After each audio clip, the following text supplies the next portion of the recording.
Welcome back to my YouTube channel Vaishnavi tree education classes. Friends, जैसा आप लोगों ने देखा कि लास्ट क्लास में हमने अवनींद्रनाथ टैगोर के जितने भी चित्र थे बिल्कुल एकदम फनी वे में आपको चुटकियों में याद करवा दिया है, केवल छोटी सी ट्रिक के माध्यम से। और हमें नहीं लगता है कि अवनींद्रनाथ टैगोर में अब आपको कोई भी समस्या होगी, क्योंकि जिस तरह से आप लोगों ने उस वीडियो में कमेंट्स किए कि मैम हमें बहुत ज़्यादा मज़ा आया है और मज़े ही मज़े में पूरा याद हो गया है, ठीक वैसे ही हम अवनींद्रनाथ टैगोर के जैसे ही बिल्कुल नंदलाल बोस के जितने भी चित्र हैं उनको हम लोग पढ़ने वाले हैं। ठीक है, तो जिसने अवनींद्रनाथ टैगोर की वीडियो नहीं देखी है पहले उसको जाकर देख लीजिए, बिल्कुल एकदम फनी वे में हमने पूरा कंप्लीट पढ़ा दिया है। ठीक है, आप लोग सर्च बार में जाकर डाल देना कंप्लीट अवनींद्रनाथ टैगोर चित्र by trick by Vaishnavi ma'am. ठीक है, तो आपको वीडियो मिल जाएगी। चलिए तो देख लेते हैं। अब हमें पढ़ना है नंदलाल बोस के जितने भी चित्र हैं उनको सभी को हमें ट्रिक के माध्यम से पढ़ लेना है। ठीक है, चलिए तो स्टार्ट करते हैं। और देखिए, स्टार्ट करने से पहले आपको बता दें, ट्रिक जो होगी हमारी वो एकदम फनी होगी, किसी को टारगेट करके नहीं है। केवल हमारी जो वीडियो होगी, पढ़ाने का तरीका होगा वो केवल फनी होगा, याद कराने के उद्देश्य से। ठीक है, इसलिए कोई भी हमारे जितनी भी हम ट्रिक बताएं उसको सीरियसली नहीं लेगा, केवल पढ़ाई के लिए हम ये ट्रिक यूज करते हैं। ठीक है, चलिए तो समझते हैं। और हाँ, क्लास को जल्दी से शेयर कर दीजिए सभी तक, ताकि क्लास को आगे बढ़ाया जा सके। और अगर क्लास पसंद आए ना तो लास्ट में कमेंट बॉक्स पे एक कमेंट जरूर करना है, सभी को बताना जरूर है कि क्लास कैसी लगी, और लाइक कर देंगे तो और अच्छे से समझ में आ जाएगा। चलिए अब पढ़ते हैं अपने नंदलाल बोस को। ठीक है, हमने जो अवनींद्रनाथ टैगोर की क्लास पढ़ी और गुफाओं को जो हमने याद करवाया था आपको ट्रिक के माध्यम से, उसमें भी हमने लव स्टोरी बताई थी। और जो हमने अवनींद्रनाथ टैगोर बताया उसमें भी हमने एक लव स्टोरी बताई थी। याद है ना, आप लोगों ने देखी होगी तो आपको याद होगा। कमेंट बॉक्स में छाप दो किसने किसने लास्ट क्लासें देख ली हैं जो हमने ट्रिक से बताई हुई है। चलिए, तो ठीक वैसे ही आपका जो नंदलाल बोस है, इनके बारे में ट्रिक है आपकी कैसी। एक पत्नी होती है, एक पति होता है। ठीक है, यहाँ पर पति और पत्नी की लड़ाई झगड़े की बात हो रही है। जो पति होता है वो अपनी पत्नी की विशेषताएं बता रहा होता है कि मेरी पत्नी कैसी है। जो हस्बैंड लोग हैं जिनकी मतलब शादी हो चुकी है, वो लोग इस चीज़ को, जो हम स्टोरी बताने वाले हैं उस चीज़ को एज्यूम कर सकते हैं। और जो पत्नियां हैं वो एज्यूम कर सकती हैं कि उनके पति ऐसा आपके बारे में सोच रहे हैं। और जो पति हैं वो तो सोच ही रहे हैं, आप लोग समझ लीजिए। ठीक है, तो क्या है, जिनकी शादी नहीं हुई है उनके लिए भी बता देते हैं। आप लोग भी एज्यूम करिए कि आपकी शादी जब हो जाएगी तो ऐसा ही सीन आपके सामने आने वाला है। ठीक है, अब कैसा सीन आने वाला है समझते हैं। चलिए, जो पति होता है अपनी पत्नी के मायके जाने पर क्या सोच रहा होता है, वो अपनी जिंदगी की आप बीती सोच रहा होता है कि मेरी लाइफ में क्या क्या घटनाएं हुई हैं। पति बेचारा सोच रहा है, क्या सोच रहा है, अपनी पत्नी की विशेषताओं के बारे में सोच रहा है कि मेरी पत्नी कैसी है। समझिएगा, श्वेत सती सावित्री, हमारे साथ बोलिएगा। हम जैसे जैसे बोलते जा रहे हैं वैसे वैसे आपको याद रखना है। ठीक है, वो पत्नी जो पति है वो अपनी पत्नी के बारे में क्या सोच रहा है कि मेरी पत्नी कैसी है, तो याद रखना श्वेत सती सावित्री, पांडवों की गांधारी, विशेषताएं की बात हो रही है। समझिएगा, श्वेत, महाश्वेत से क्या बना, महाश्वेता बना। ठीक है, श्वेत सती सावित्री, पांडवों की गांधारी, ये ट्रिक याद रखिए पहले। श्वेत सती सावित्री, श्वेत सती सावित्री, पांडवों की गांधारी। अब ये 5 जो चित्र आपके थे वो आपके कंप्लीट हो गए। श्वेत से क्या बना, महाश्वेता। सती से क्या बना, सती, सती से सती बन गया, जो कि वॉश और टेम्परा माध्यम में बना है, ये आपको याद रखना है। तो श्वेत, सती, सावित्री, सावित्री से क्या बना आपका, यम और सावित्री हो गया। और इसके बाद पांडवों की गांधारी, मतलब पांडवों का हिमालय आरोहण, और गांधारी से बन गया गांधारी। तो इतने अगर चित्र आपके सामने आते हैं तो आप पहचान लेंगे क्या क्या क्या आपके चित्र हुए। श्वेत सती सावित्री, पांडवों की गांधारी, तो यहां से 5 चित्र आपके कंप्लीट हो जाते हैं। तो ये 5 चित्र आपके बिल्कुल एकदम, तो क्या हुआ, श्वेत सती सावित्री, पांडवों की गांधारी, यहां तक कंप्लीट हो गया। क्लियर हो गया। चलिए अब बात करते हैं आगे। श्वेत सती सावित्री, पांडवों की गांधारी, ओ माँ बीड़ा वादनी। ओ माँ बीड़ा वादनी, ये पति बोल रहा है अपनी पत्नी के लिए कि मेरी पत्नी की विशेषताएं क्या हैं, समझिएगा। ठीक है, अभी आगे होगी, लड़ाई भी होगी, परेशान मत होइए। पहले गाना गा लें उसकी, अपनी पत्नी का जो गायन हो रहा है ना वो यहाँ पर चल रहा है, फिर आगे लड़ाई भी होगी, सुनिए ध्यान से। तो क्या है, श्वेत सती सावित्री, पांडवों की गांधारी, ओ माँ बीड़ा वादनी, महिषासुर मर्दनी। क्या है, ओ माँ, ओ माँ, ओ माँ से क्या हुआ, उमा की तपस्या, उमा का दुख। ठीक है, उमा की तपस्या, उमा का दुख। तो ओ माँ बीड़ा वादनी, बीड़ा वादनी मतलब वीणा वादनी, या फिर आपके सामने आ जाए वीणा प्लेयर, दोनों ही आपको याद रखना है। तो क्या था, श्वेत सती सावित्री, पांडवों की गांधारी, ओ माँ बीड़ा वादनी, महिषासुर मर्दनी। महिषासुर मर्दनी, ये पति व्याख्या कर रहा है अपनी पत्नी की। ठीक है, बढ़िया प्यारी लय में बात कर रहा है, अभी धीरे धीरे आएगा। पहले स्टार्टिंग उसने बड़े प्रेम के शब्दों से किया है, आगे होगी लड़ाई झगड़ा भी होगा, सुनिएगा ध्यान से। तो क्या हुआ, वीणावादिनी, महिषासुर मर्दिनी, संथाल स्त्री। क्या बोलता है, संथाल स्त्री मीराबाई, संथाल स्त्री मीराबाई, संथाल स्त्री मीराबाई, रति, हाँ क्या था, हाँ संथाल स्त्री मीराबाई, रति बजाती संझा, रति बजाती संझा, याद रखना। क्या है, महिषासुर मर्दिनी तक हो गया, यहां तक पहले एक बार सुन लीजिए, ठीक है, क्योंकि सीक्वेंस बिगड़ रहा है हमारा, समझिएगा। श्वेत सती सावित्री, पांडवों की गांधारी, ओमा वीणा वादनी, महिषासुर मर्दिनी, यहां तक क्लियर हो गया। बिल्कुल एक लय में बोल देना है, एक लय में आपकी यहां तक कंप्लीट हो जाएगी। फिर क्या आता है, अब यहां से समझिए। इसके बाद आता है संथाल स्त्री। क्या आती है, वो थाली लेकर आती है, वो थाली लेकर आती है मीराबाई के जैसी, और बजाती क्या है, वो क्या बजाती है, संझा बजाती है। कैसे, मीराबाई के जैसे, मतलब वो थाली लेकर आती है, हमेशा मेरे पास आती है, अपने पति के पास आती है, थाली लेकर आती है संझा बजाती हुई, और हमेशा धनुष अपने साथ रखती है, बस तीर छोड़ने के लिए। ठीक है, तो क्या है, मीराबाई संथाल मतलब थाली लेकर आती है संझा बजाते हुए, और वो संझा बजाते हुए आती है थाली लेकर मीराबाई के जैसी, और हमेशा अपने साथ धनुष रखती है। तो यहां तक पहले समझ लीजिए। तो क्या था, श्वेत सती सावित्री, पांडवों की गांधारी, ओमा वीणा वादनी, महिषासुर मर्दिनी, संथाल, थाल लेकर आती है संथाल स्त्री, और यही से बन जाएगा आपका संथाल लड़की बन जाएगा। ठीक है, फिर मीराबाई के जैसी मतलब मीराबाई चित्र हो गया, और क्या है, संझा बजाती आती है मतलब संझा बजाती युवती भी याद रखना है, और क्या अपने साथ हमेशा धनुष रखती है। तो क्या है, रति अपने धनुष के साथ। तो ये सब आपको याद रखना है। अब पत्नी चली गई है मायके, अब पत्नी चली गई है मायके, तो वो अपने विरह में खोया हुआ है। यहाँ पर लड़की नहीं खोई है, यहाँ पति खोया हुआ है अपनी पत्नी के विरह में। तो इससे याद रखना है, और पत्नी का नाम क्या है, राधा नाम है। ठीक है, तो राधा के विरह में खोया हुआ है, मतलब राधा विरह। ठीक है, तो यहाँ तक सुनिए फिर से एक बार, हमारे साथ जितना ज्यादा रिपीट करेंगे ना उतना ही आपको याद होगा। फिर से बोलिए जल्दी से, श्वेत सती सावित्री, पांडवों की गांधारी, ओमा वीणा वादनी, महिषासुर मर्दिनी, संथाल मतलब थाल बजाती, थाल बजाती, ऐसे याद रखिए, थाल बजाती मीराबाई, थाल बजाती मीराबाई धनुष के साथ, संझा बजाती मतलब ये आपको याद रखना है धनुष के साथ। ठीक है, ये हो गया, और राधा के विरह में ये पति अपना गायन कर रहा है। ठीक है, अब बात करते हैं आगे, आगे बात करते हैं। जैसे ये गाना गा रहा होता है, वहीं से उसकी पत्नी मायके से बढ़िया छम्मक छल्लो बनी हुई डांस करती हुई आ जाती है। समझिए, जैसे ही वो गाना गा रहा होता है, अपनी पत्नी की विशेषताएं गा रहा होता है, वहां से सामने से पत्नी का आगमन हो जाता है। अब सोचिए क्या नजारा होगा, सोचिए सोचिए, पति लोग सोचिए क्या होगा, और पत्नी लोग आप भी सोचिए क्या होता है।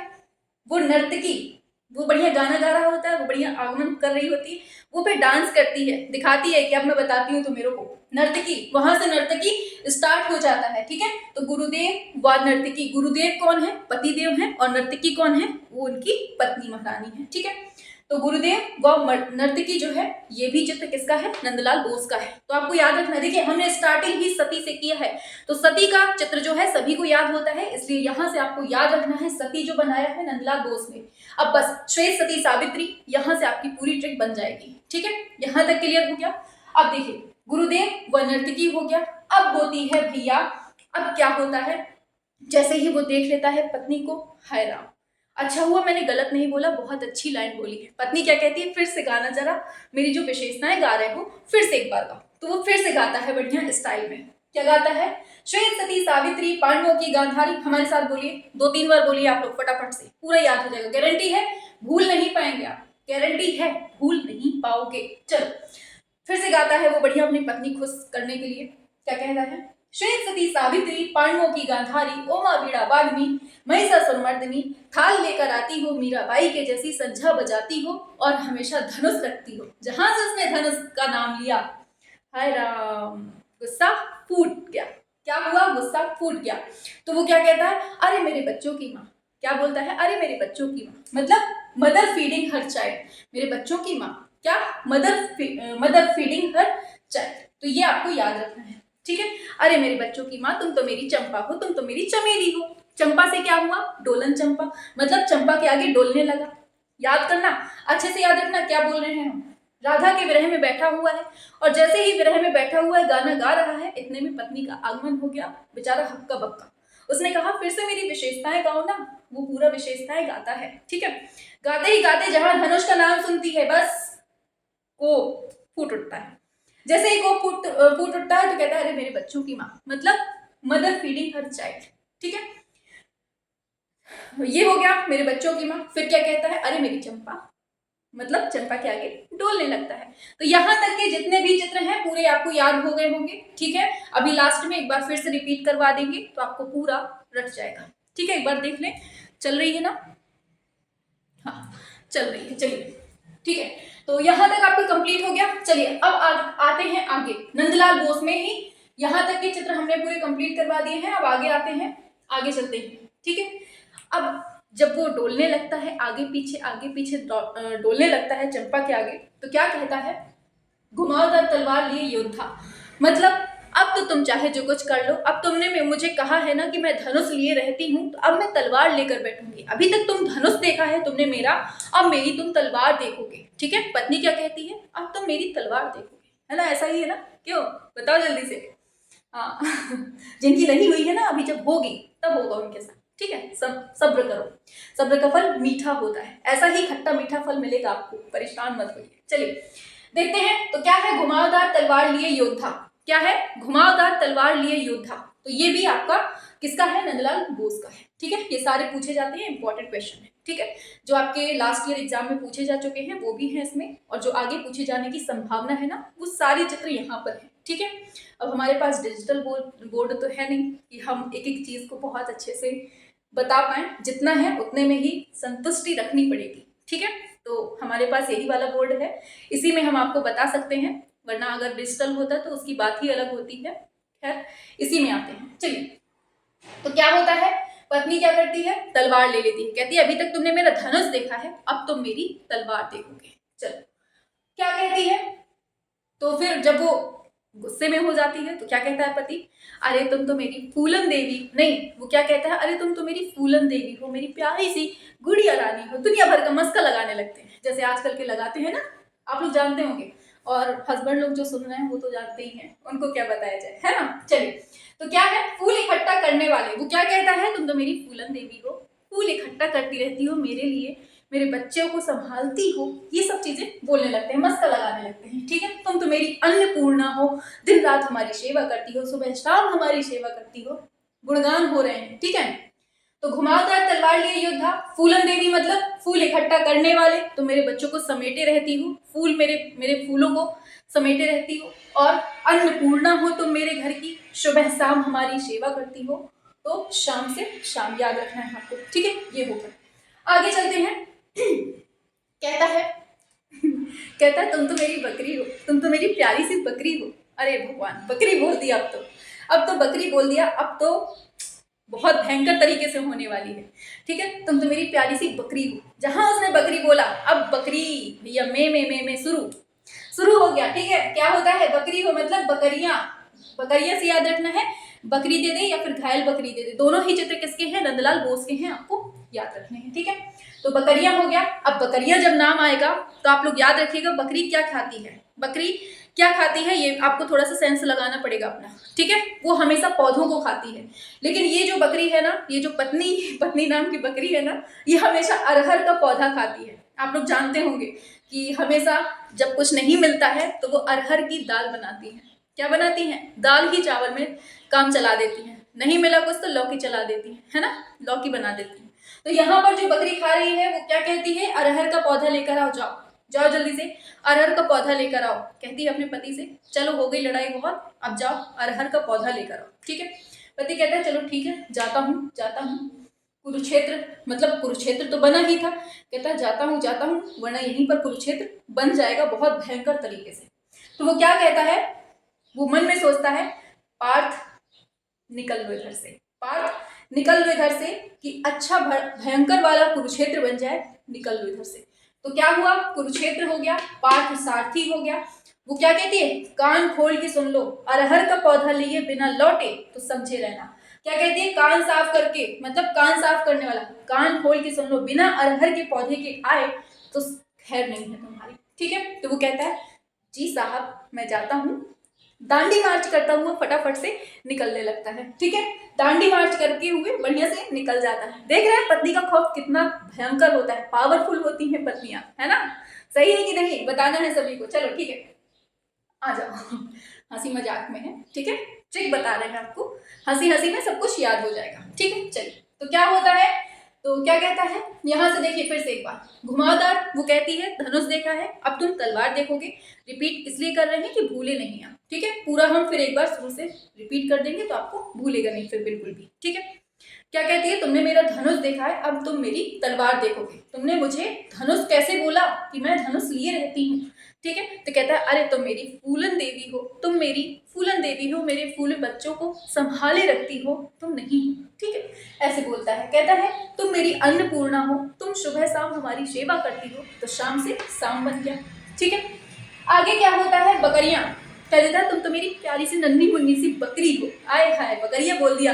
उसको याद आ जाती है कि मैं तो अरहर का पौधा खाती हूँ। तो कहती है कान खोल के सुन लो, जाओ जल्दी से अरहर का पौधा लेकर आओ। तो वो कहता है कौन कुरुक्षेत्र में पड़े, इससे अच्छा मैं जाता हूँ, चुपचाप निकल लेता हूँ। तो क्या कहता है, पार्थ चलो निकल लो इधर से। ठीक है, तो कुरुक्षेत्र, पार्थ सारथी। कहती है कान खोल के सुन लो, ध्यान से लेके आना। ठीक है, क्या ध्यान से लेकर आना है आपको, अरहर का पौधा लेकर आना है, भूलना नहीं है। ठीक है, वो क्या कहता है, हाँ ठीक है जी साहब मैं चलता हूँ, दांडी मार्च करता हुआ निकल लेता है। ठीक है, और फिर क्या होता है, रिटर्न आता है, रिटर्न होकर आता है। रिटर्न से आपको याद रखना है, रिटर्न ऑफ बुद्धा। क्या है, रिटर्न आता है, रिटर्न ऑफ बुद्धा। और जब लौट के आता है तो वो बिल्कुल से प्रतिज्ञा कर लेता है कि अब मैं अपना मुंह चुप रखूंगा, कुछ बोलूंगा तो फिर लड़ाई होगी, है ना। तो वो कहता है अब मैं बिल्कुल से प्रतिज्ञा करता हूँ, उससे बिल्कुल नहीं लड़ूंगा। तो क्या है, कहाँ गया, भीष्म प्रतिज्ञा कर लेता है, प्रतिज्ञा कर लेता है कि अब मैं जहर को बिल्कुल भी हाथ नहीं लगाऊंगा। जहर कौन है, पत्नी है, मतलब शिव का विषपान, मतलब अब मैं बिल्कुल जहर को टच नहीं करूंगा, बिल्कुल भी जहर नहीं पीऊंगा, बिल्कुल चुप रहूंगा। ठीक है, बिल्कुल शांत रहूंगा। तो भीष्म वो मतलब प्रतिज्ञा कर लेता है। तो प्रतिज्ञा से भीष्म प्रतिज्ञा, और क्या कहता है, शिव का विषपान, मतलब कि अब मैं कोई भी विषपान नहीं करना चाहता हूँ, इसलिए शांत रहूंगा। ठीक है, शांत रहूंगा। और फिर क्या है, बुद्ध और मेमना। मेमना कैसा होता है, बिल्कुल चुप, तो वो भी बिल्कुल एकदम शांत हो जाता है। ठीक है, बुद्ध और मेमना भी आपको याद रखना है। ठीक है, अब जब ये बिल्कुल शांत हो जाएगा तो वो स्थिति कैसी दिखेगी आपको, जैसे आपके मतलब गरुड़ स्तंभ तले श्री चैतन्य, मतलब किसी के नीचे हम दबे हुए हैं। इस तरह से इस शब्द को जब पढ़ रहे हैं तो इस शब्द से क्या अर्थ निकल रहा है कि कोई हमारे ऊपर बैठा हुआ है, हम उसके नीचे बिल्कुल दबे हुए हैं। वही स्थिति एक पति बेचारे की हो जाती है और पत्नी उसके सिर पर बैठी होती है। खैर ऐसा कुछ नहीं होता है, अच्छी अच्छी पत्नियां भी हैं, अच्छे अच्छे पति भी हैं। ठीक है, ये केवल हम ट्रिक बता रहे हैं, किसी को बुरा नहीं मानना है। ठीक है, जानते हैं मन में लड्डू फूट रहे होंगे पत्नियों के भी, और स्टार्टिंग में तो पतियों के लड्डू फूटे होंगे। खैर आ जाइए, और जिनकी शादी नहीं हुई है वो तो बेचारे सुन ही रहे होंगे कि हमारे मतलब की है ही नहीं, है ना। चलिए आगे चलते हैं। तो यहाँ तक के चित्र आप सभी को मालूम हो गए होंगे, है ना। चलिए, तो क्या है, ये जो आपने चित्र देखा गरुड़ स्तंभ तले श्री चैतन्य, इसमें क्या आपने देखा, ये आपने समझ लिया कि ऐसा होता है। फिर इसके बाद क्या होता है, एक तरह की ढोल टाइप की बज गई होती है पति बेचारे की, बेचारे पति की ढोल बज गई होती है। तो ढोल वादक भी याद रखना है, किसने किसने ढोल बजाया, उनकी पत्नी ने। ठीक है, और शतरंज खेलते कौरव पांडव, एक तरह से खेल ही चल रहा है पत्नी पत्नी के बीच में शतरंज का। तो शतरंज खेलते कौरव पांडव, ये भी चित्र किसका है? ये नंदलाल बोस का है। अभी हम दोबारा से इसको रिपीट करेंगे, पहले पूरे हम करवा देते हैं, ठीक है, फिर आगे बढ़ते हैं। तो यहाँ तक हो गया, ठीक है। अब वो लेके जाता है अरहर का पौधा जो है वो लेकर जाता है घर में। घर में क्या होता है समझिएगा, घर में क्या होता है कि घर में होता है, वो कहती है कि अरहर का पौधा बस लेके आए हो, हमने तुमको कहा था कि हमारा सूट भी पड़ा हुआ है, हमारा सूट भी ना ले आते टेलर के पास से। लेकिन नहीं, जितना कहेंगे उतना ही सुनना है, अपने मन से सेंस तो लगाना ही नहीं है। जबकि कहा उसने केवल अरहर का पौधा था, लेकिन पति बेचारा क्या करे। उसने पहले कभी कह दिया होगा, सोते जागते उठते बैठते कह दिया होगा पत्नी ने कि हमारा टेलर के पास से सूट उठा लाना। अब वही बात को वो लेके बैठ गई कि जब मार्केट तक गए थे, अरहर का पौधा लेने गए थे, तो हमारा सूट उठा के नहीं लाते बन रहा था, हमारी बात तो सुनाई ही नहीं देती है, हमारी तो किसी को पड़ी ही नहीं है। शुरू लेक्चर। तो क्या होता है, टेलर भी याद रखना है किसका है, नंदलाल बोस का है, ठीक है। टेलर हो जाता है, आगे चलते हैं नेक्स्ट पर। नेक्स्ट आता है आपका बढ़ई। क्या आता है, बढ़ई। तो कहती है तुमने ये बढ़िया किया है कि टेलर के यहाँ से लेके नहीं आए हो, ठीक है, मैं याद रखूंगी, हमसे कुछ कहना तुम, ठीक है, हमसे कुछ कहना तुम, ठीक है। तो ये है आपका टेलर यहाँ से न लाकर आपने क्या किया, बढ़िया किया है, अब आप हमसे कुछ कहिएगा, ठीक है। गांव हाट्स। तो गांव हाट्स जो बाजार होता है ना, उसको हाट नहीं बोलते हैं, तो ऐसे याद रखिएगा, हाट का मतलब क्या होता है, बाजार, और बाजार जाकर ही टेलर से मिला जा सकता है, तो ऐसे याद रख लीजिएगा आप लोग, ठीक है। अब ये वाला सीन हो जाता है, चलिए ठीक है, यहाँ की लड़ाई झगड़ा खत्म हो जाता है। वो कहती है तुम्हारे बस का कुछ नहीं है, अब मैं जाती हूँ, पूजा पाठ करती हूँ। तो आपको याद रखना है, कर्ण द्वारा सूर्य पूजा, जाती हूँ नहीं जाता हूँ, पति जाता है, कहता है कि इससे तो लड़ाई हमेशा होती रहेगी, मैं जा रहा हूँ भगवान से मानने की, भगवान आपने कहा मुझे फंसा दिया। बेचारा पति गया भगवान के पास जाता है, भगवान से मानने की कहा मुझे फंसा दिया है। तो क्या होता है, यहाँ पर सूर्य की पूजा करता है, वो जो पति होता है वो सूर्य की पूजा करता है, कर्ण द्वारा सूर्य की पूजा होती है। क्या होती है, वो सूर्य की पूजा करता है और कहता है भगवान मुझे इससे अच्छा नर्क दे दो, कहाँ आपने ऐसे स्वर्ग में फंसा दिया है, अगर ऐसा स्वर्ग होता है तो मुझे इससे अच्छा नर्क दे दो, कहाँ मैं स्वर्ग में फंसा हुआ। तो याद रखना, बहुत इंपॉर्टेंट है युधिष्ठिर का स्वर्ग की यात्रा। ये क्वेश्चन बहुत पूछा जाता है, बहुत ज्यादा इंपॉर्टेंट है। किसका है, नंदलाल बोस का है। सारे क्वेश्चंस मोस्ट इंपॉर्टेंट है, यहाँ जितने भी आप चित्र देखेंगे बहुत बहुत बहुत बहुत इंपॉर्टेंट है, बहुत पूछे जाते हैं, ठीक है। तो हमने क्या कहा, टेलर, बढ़ई, गांव हाट्स, कर्ण द्वारा सूर्य की पूजा, युधिष्ठिर की स्वर्ग यात्रा, लास्ट इन द वुड्स। वो क्या कहता है, वो कहता है मैं लास्ट बार आपसे बोलता हूँ कि कुछ करिए हमारे पत्नी महारानी का, कि वो शांत रहें, वो बिल्कुल एकदम साइलेंट रहें, ठीक है। वो कहते हैं, हाँ, तो ये हो गया लास्ट इन द वुड्स हो गया आपका, ठीक है। फिर क्या होता है, वो कहते हैं भगवान से, क्या कहता है कि भगवान मुझे अपनी पत्नी को खुश रखना है, मुझे कहीं ऐसी जगह भेज दो जहाँ से वो हमेशा के लिए खुश हो गया है, और मैं चाहे जितनी गलती करूँ वो कभी भी मुझसे झगड़ा ना करे। तो भगवान क्या कहते हैं, तथास्तु, जा तू दार्जिलिंग घूम ले। अब इनको वरदान मिल गया दार्जिलिंग में। अब जाते हैं दार्जिलिंग में आप लोग देखते हैं चाय होती है बढ़िया से, खूब अच्छी खासी चाय होती है, बढ़िया बारिश का मौसम होता है, वहाँ पे पहाड़ वगैरह होते हैं, तो वहाँ पर जाते हैं, वहाँ पर देखते हैं पेड़ वगैरह लगे हैं, लोग पेड़ों को लगा रहे होते हैं, मतलब वृक्षारोपण कर रहे होते हैं। दार्जिलिंग में उनको क्या देखने को मिला, वृक्षारोपण मिलता है, ठीक है। और वहीं पर अवनींद्रनाथ टैगोर का, वहीं पास में ही पश्चिम बंगाल में ही कोलकाता वाले एरिया में जो आपका पड़ता है ना, वहीं पर अवनींद्रनाथ टैगोर का स्टूडियो है, समझिएगा, वहीं पर अवनींद्रनाथ टैगोर का स्टूडियो है, और वही स्टूडियो ऑफ अवनींद्रनाथ टैगोर, ठीक है, याद रखिएगा। ये भी किसका चित्र है, नंदलाल बोस का है, आपको याद रखना है। अब स्टूडियो ऑफ अवनींद्रनाथ टैगोर, वहां पर जाते हैं ये लोग बढ़िया फोटो शूट करवाने, क्या करवाने जाते हैं, फोटो शूट करवाने जाते हैं, और उस स्टूडियो की जो खासियत है ना, आपको बताएंगे, बहुत मजा आएगा। आप लोगों की शादी हो जाए ना, जाइएगा बढ़िया, ठीक है, बढ़िया से जाइएगा, और हम बताते हैं वहाँ पर क्या होता है। बढ़िया वहाँ पर बादल बने होते हैं, बहुत अच्छे अच्छे बादल, बढ़िया से ऊपर से बादल वाला एरिया होता है, ऊपर बढ़िया बादल बने होते हैं, और क्या होता है, नए बादल होते हैं, फ्लोटिंग कैनो, मतलब वहाँ पर नदी में वो क्या बोलते हैं उसको, नाव, बढ़िया से नाव, बोटिंग वाला एरिया होता है, बोट होती है, उसमें बढ़िया पति पत्नी बैठ के बढ़िया मस्ती करते हैं। ठीक है, तो क्या हुआ वहां पर नए नए बादल मिलते हैं स्टूडियो में ही, एज्यूम करिए। ठीक है, खो नहीं जाना है, पढ़ते पढ़ते चलना है। ठीक है, ये नहीं कि आप अपनी सपनों की दुनिया में खो जाओ कि हाय मैम ने हमें पहुंचा दिया सीधे। ठीक है, पढ़ लो पहले। स्टूडियो ऑफ अमरीनाथ होता है, फिर नए बादल आते हैं और फ्लोटिंग कैनो आता है। ठीक है, वहीं पर वर्षा से धुला कोणार्क, मतलब कि वही जो स्टूडियो है ना उसकी विशेषता बता रहे हैं आपको। बढ़िया बादल होते हैं, फ्लोटिंग कैनो होती है, और क्या होता है वहां पर कोणार्क बना हुआ होता है। कोणार्क का जो सूर्य मंदिर है ना वहां पर बढ़िया उसकी फोटो बनी हुई है। तो बिल्कुल से ऊपर से जो बादल है ना बढ़िया बौछार कर रहे हैं, कोणार्क पर पड़ रहा है। और जो आपकी फ्लोटिंग कैनो है, आपकी बोटिंग वाली बोट है, उसमें बढ़िया से हल्के हल्के फुब्बारे पड़ रहे हैं। और साथ में पीछे से आ रहा है कुत्ता, पीछे से आ रहा है कुत्ता।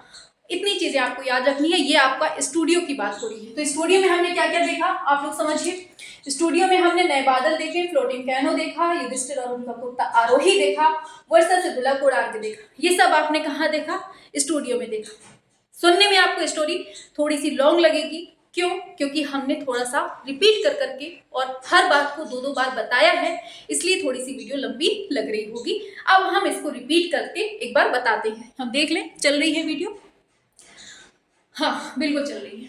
ठीक है, तो अब हम स्टोरी को रिपीट करने जा रहे हैं। फटाफट से एक बार रिपीट कर रहे हैं तो देखिएगा। और हाँ, वीडियो पसंद आए तो नीचे कमेंट बॉक्स पे जरूर बताना है, सभी को बताना है। ठीक है, ऐसे ही आपको नेक्स्ट कौन से कलाकारों का चाहिए ये भी आपको नीचे कमेंट बॉक्स पे बताना है। चलिए रिपीट करते हैं स्टोरी। फटाफट से हमारे साथ साथ बोलेंगे, एकदम मन ही मन में बोलेंगे। और इस स्टोरी को कम से कम 4 से 5 बार दिन में दोहरा लीजिएगा।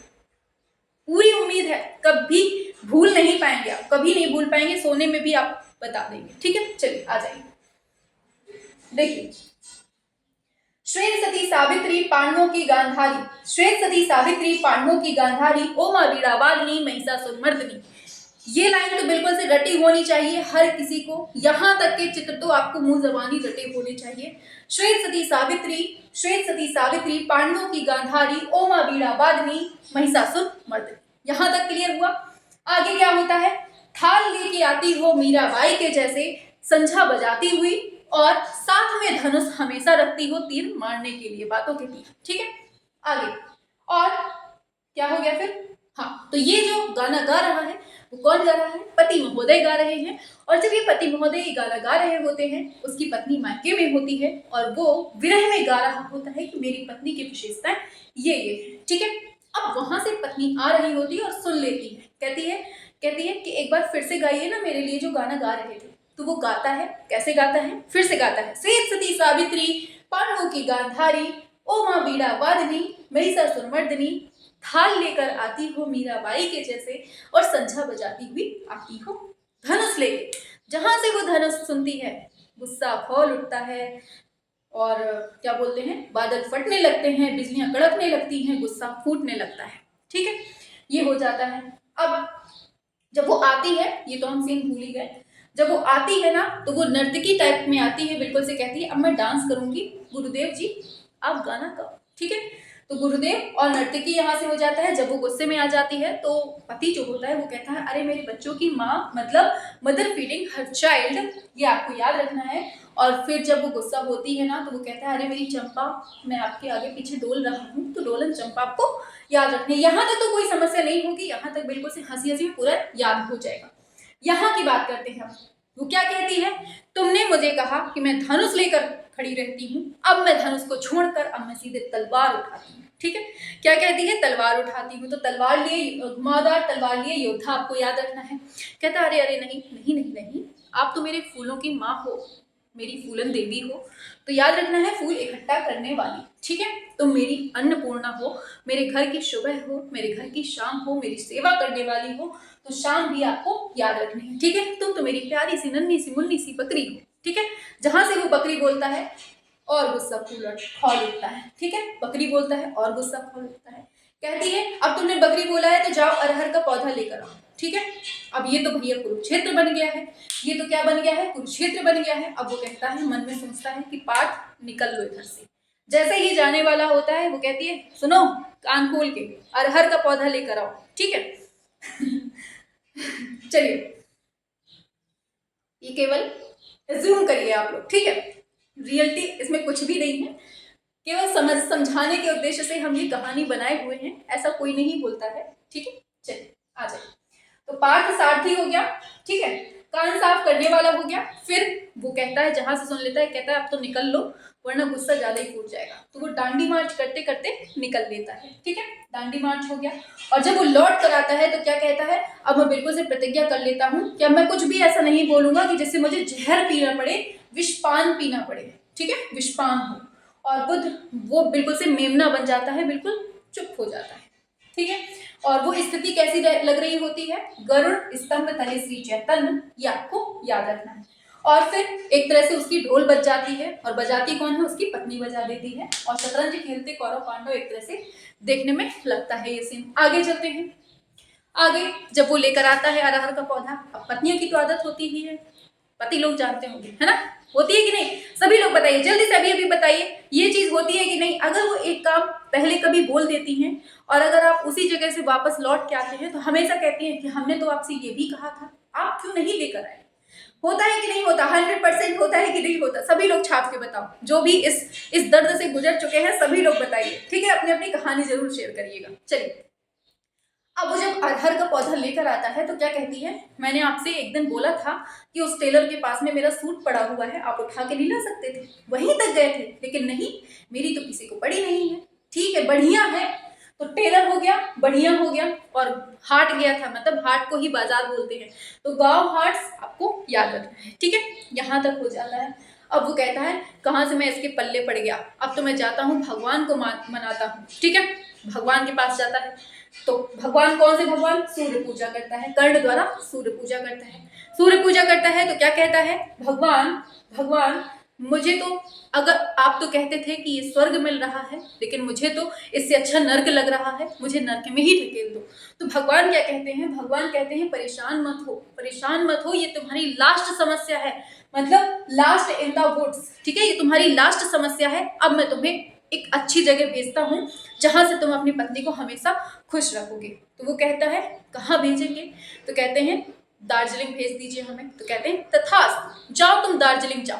दार्जिलिंग जाते हैं, दार्जिलिंग में बढ़िया चाय के बागान है ही, आप लोग जानते ही हैं, बढ़िया पेड़ पौधे लगे हैं।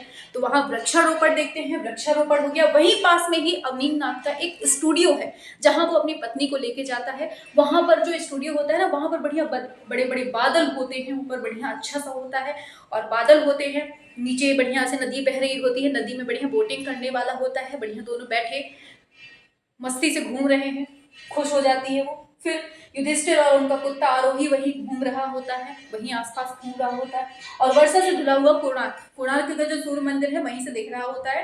तो ये पूरी स्टोरी हमने एक बार फिर से आपके सामने रख दी है, ठीक है। आप 2 से 3 बार बोलेंगे ना तो पूरी याद हो जाएगी। हो सकता है थोड़ा सा सुनने में स्टार्टिंग में मतलब नहीं समझ में आई हो, लेकिन जब पूरा आप लोग पढ़ लेंगे ना 2 से 3 बार, तो वो बिल्कुल से एक लाइन की बराबर ही लगेगी, ठीक है। हमने बार बार बोला है ना, इसलिए थोड़ा सा वीडियो लंबी हो गई।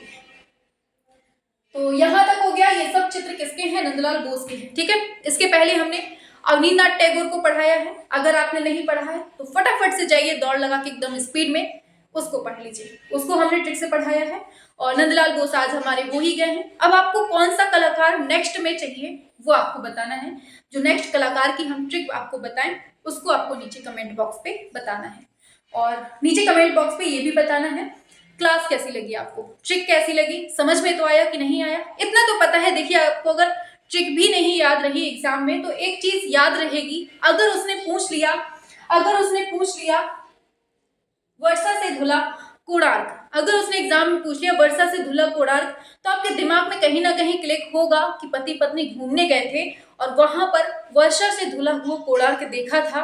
तो समझ में आ जाएगा, हाँ नंदलाल बोस वाली कहानी में हमने ये चीज पढ़ी थी। भले ही स्टोरी आप लोग भूल जाए या कुछ भी, लेकिन आपको ये चीज जरूर याद आएगी कि जो ये हमने पढ़ा था वो नंदलाल बोस की स्टोरी में पढ़ा था। याद हो गया, इतना तो याद होगा ना। पति पत्नी की लड़ाई कहाँ हो रही थी, नंदलाल बोस में, और वहां पर कौन सा हमने चित्र, सती चित्र देखा था, वहीं पर ये लड़ाई हो रही थी। तो बस आपको कुछ नहीं, बस 2 से 3 बार इस स्टोरी को पढ़ लेना, रिपीट कर लेना अपने माइंड में, तो आप लोग भूल नहीं पाएंगे, ठीक है। नीचे कमेंट बॉक्स पे बताना जरूर है क्लास कैसी लगी आपको, ठीक है। हाँ, और वीडियो लाइक नहीं की है तो फटाफट से करिए और स्क्रीनशॉट की टेंशन मत लीजिए, इसकी हम फोटो खींचकर ग्रुप में डाल देंगे, ठीक है।